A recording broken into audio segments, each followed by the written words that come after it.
বৃহস্পতিবার ঈশান নামাজের পরে বিছানায় গিয়ে একটি আমল করুন, সকালে উঠেই আপনি ফলাফল দেখবেন ইনশাআল্লাহ।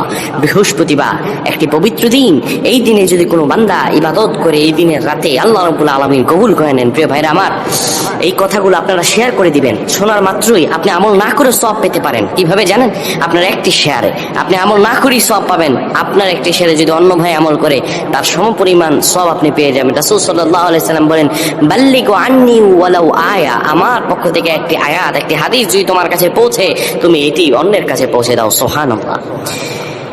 বৃহস্পতিবার যখন হয়ে যায়, দিন গিয়ে যখন রাত আসে, ওই রাতটা বৃহস্পতিবারের নয়, আরবি নিয়মে রাত আসে আগে, দিন আসে পরে। রাত গভীর হয়ে যাওয়ার পরে কোনো বান্দা যদি ঈশানের সালাত আদায় করে একটা পবিত্র বিছানায় যখন যাবেন আপনি, ওই বিছানাটা যেন পাক ও পবিত্র হয়। ওই বিছানায় আপনি সুন্দরভাবে বসে যাবেন।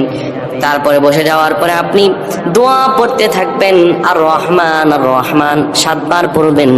এরপরে পড়বেন আল্লাহুম্মা বিইসমিকা আমুতু ওয়া আহইয়া, ঘুমানোর দোয়া পড়বেন।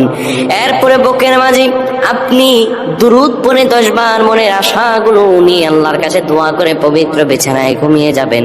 আমার আল্লাহ মুহূর্তের মাঝে আপনার দোয়াগুলো কবুল করে নেবেন।